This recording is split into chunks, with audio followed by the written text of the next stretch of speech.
નમસ્તે દર્શક મિત્રો. ખેડૂતો સુજલામ સુફલામ યોજના જે બનાવવામાં આવી હતી ખેડૂતો માટે રિચાર્જ કેનલ હતી આમ તો, પણ એમાં જે નરેન્દ્ર મોદીના સમયમાં બનાવવામાં આવી હતી એમાં મોટા પ્રમાણમાં ભ્રષ્ટાચાર થયા હતા અને 2008માં કમ્પ્ટ્રોલર અને ઓડિટર જનરલે આનો એક અહેવાલ પણ આપ્યો હતો. તો એ અહેવાલ પ્રમાણે મોટા પ્રમાણમાં લગભગ 1100 કરોડ રૂપિયાના ગોટાળા થયા હતા. અને આ જે સીએજીનો અહેવાલ છે એ ગુજરાત વિધાનસભામાં 2009માં રજૂ કરવામાં આવ્યો હતો. આમ તો આ યોજના જે આખી હતી, પણ આ 1100 કરોડ રૂપિયાના ગોટાળાઓ બહાર આવ્યા પછી નરેન્દ્ર મોદીએ કોઈ જ પગલાં ન ભર્યા અને ત્યારે કહેવામાં આવ્યું હતું કે આ યોજના માત્ર ને માત્ર 8% સફળ છે.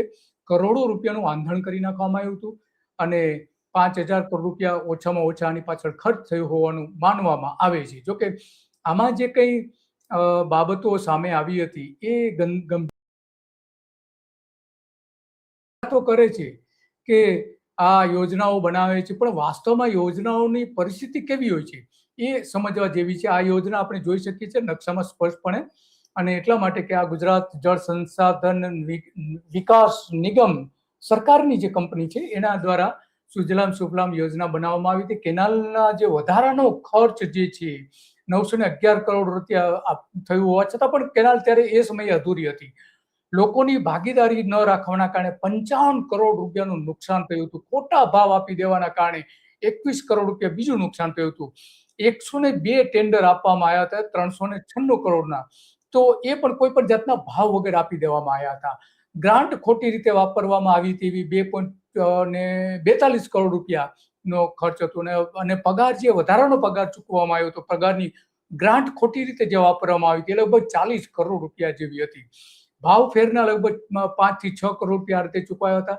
કોન્ટ્રાક્ટરોએ જે સમયસર કામ ન કર્યું એના કારણે એની પાસે જે દંડ લેવાનો થતો હતો 83.23 કરોડ રૂપિયા એ પણ વસૂલ કરવામાં આવ્યો હતો. તો પંપનું ખોટું જે મૂડી રોકાણ થયું હતું એ લગભગ 4 કરોડ રૂપિયા હતું.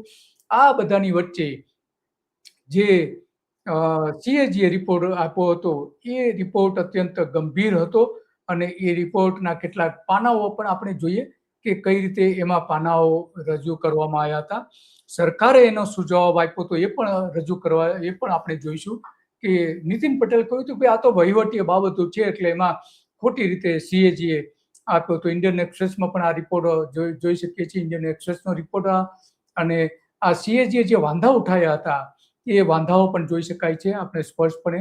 આ જળ સંસાધન વિભાગની જે સત્તાવાર વેબસાઇટ છે એ જૂનામાં જૂની વિગતો બતાવે છે, અત્યારે અપડેટ પણ કરવામાં આવતી નથી. આ સીએજીએ એ સમયે ફોટોગ્રાફ્સ જાહેર કરાયા હતા કે કેનાલ કઈ રીતે તૂટી ગઈ છે, એના તમામ ફોટોગ્રાફ્સ પણ રજૂ કરવામાં આવ્યા હતા.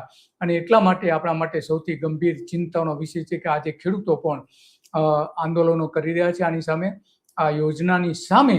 અને એટલા માટે આ જે ખરેખર યોજના ખરેખર થવી જોઈતી તે ન થઈ, અને એટલા માટે આજે આપણે વાત કરવી છે.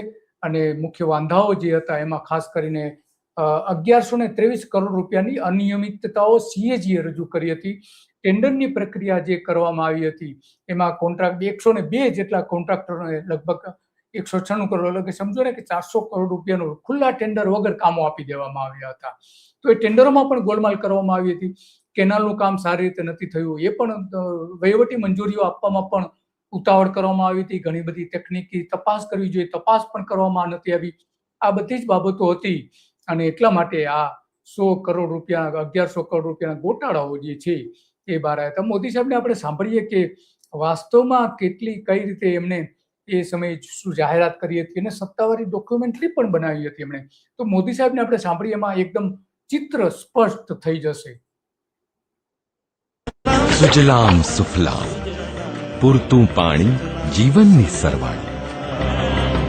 આ રાજ્ય સરકારે એક સુજલામ સુફલામ યોજના દ્વારા એક ખૂબ મહાભગીરથ કામ ઉઠાવ્યું છે મિત્રો. માત્ર ને માત્ર ખેડૂતો માટેની યોજના છે. આ સુજલામ સુફલામ યોજના અંતર્ગત 6000 કરોડ રૂપિયા વાપરીને ગુજરાતને નંદનવન બનાવવાની યોજના છે. અને આ રાજ્ય સરકારે જેમાં પાણીનું મહાઅભિયાન લીધું છે, બધી નદીઓ જીવતી કરવી છે, પાણીના તળ ઊંચા લાવવા છે.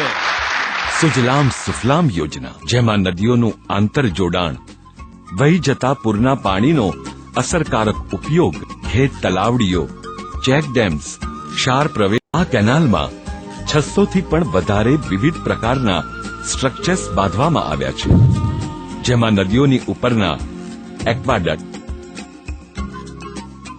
Siphon, bridge, inlet, super passage, underpass, escape અને રેગ્યુલેટર વગેરેનો સમાવેશ થાય છે. આ કેનાલ 7 જિલ્લાઓમાંથી પસાર થાય છે અને રસ્તામાં 2 રાષ્ટ્રીય ધોરીમાર્ગો, 27 રાજ્ય ધોરીમાર્ગો, 229 રસ્તાઓ, 7 રેલવે ક્રોસિંગ અને 21 નદીઓને પસાર કરે છે. આ વિસ્તરતી રિચાર્જ કેનાલ કડાણા જળાશયમાંથી 2000 ક્યુસેક પાણી લઈને નર્મદા મુખ્ય કેનાલની સમાંતરે વહે છે, જેમાં કડાણા જળાશયમાંથી પૂરના વહી જતા પાણી ઉપરાંત નર્મદા મુખ્ય નહેરમાંથી પૂરના વધારાના પાણીનું ઉદ્વહન કરી 4 પાઇપલાઇનથી 1200 ક્યુસેક જેટલું પાણી નાખવામાં આવે છે અને અન્ય 10 પાઇપલાઇનો દ્વારા ઉત્તર ગુજરાતના 9 જળાશયો ધરોઈ, હાથમતી, ગુહાઈ, વાત્રક, માઝમ, મેશ્વો, દાંતીવાડા, સીપુ અને મુક્તેશ્વરમાં પાણી ઉદ્વહનથી ભરવામાં આવશે. તો આ જે યોજના હતી સરકારની, ખરેખર કેવી ખતરનાક પરિસ્થિતિમાં ઊભી થઈ હતી એ પણ એના તમામ વિગતો જાહેર કરવામાં આવી હતી. એમાં ખાસ કરીને માટીનું જે ખોદકામ કરવામાં આવ્યું હતું કેનાલ બનાવવા માટે, એના ઘણા તો કોઈ આધાર પુરાવા નહોતા ચૂકવવાની, જે પૈસા ચૂકવાયા એના માપણી કરવામાં નથી આવી, ઘણી બધી જે માટી જે ખોદવામાં આવી હતી એની, તો આ પણ આરોપો મૂકવામાં આવ્યા હતા. આવા તો અનેક પ્રકારના આરોપો એની એ સમયે મૂકવામાં આવ્યા હતા નરેન્દ્ર મોદીએ, છતાં પણ એનો વ્યવસ્થિત રીતે જવાબ પણ નહોતો આવ્યો. એટલા માટે આ ઘણા કેસમાં એના જે નાણાં ચૂકવાય એના વિવાદો થયા હતા, કામોની ગુણવત્તા સામે પ્રશ્નો ઉભા થયા હતા અને આયોજન વગર ઉતાવળથી અમલીકરણ કરી દેવામાં આવ્યું હતું. નીતિન પટેલે કહ્યું આ વાંધાઓ નકારી કાઢતા એણે એવું કહ્યું હતું કે અનિયમિતતા નહીં પણ વહીવટી વિલંબ હતા અને યોજનાનો હેતુ ધ્યાનમાં રાખીને ઝડપથી નિર્ણયો લેવાના હતા, એટલા માટે આ બધું અમે કર્યું છે. તો એ લૂલો બચાવ હતો. એમાં ગંભીર બાબત તો એ છે કે વન વિભાગની મંજૂરીઓ, રેલવેની મંજૂરીઓ, માર્ગોની મંજૂરીઓ લીધા વગર જ ટેન્ડરો બહાર કરી દીધા અને ખર્ચના અંદાજિત એના જે અંદાજો હતા એ કોઈ જ વાસ્તવિક નહોતા.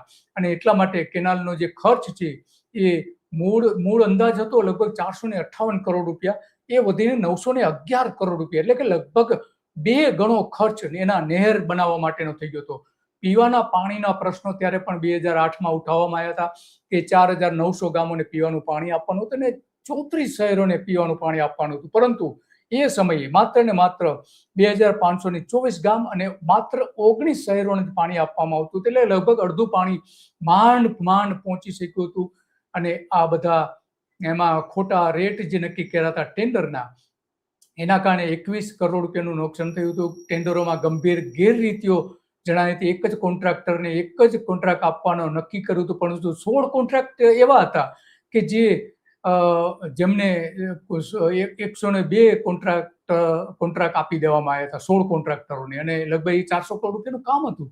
તો આ નરેન્દ્ર મોદીની જે વારંવાર વખાણ કરવામાં આવે છે, તો એમાં આપણે જોઈ શકીએ છીએ પરિણામે ડિસેમ્બર 2005 સુધીમાં આ યોજના પૂરી થઈ જવાની હતી, પરંતુ એ 2 યોજનાઓ તો પૂરી થઈ નહીં. અને એટલા માટે આ બધી જ બાબતો અત્યંત મહત્વની બની જાય છે.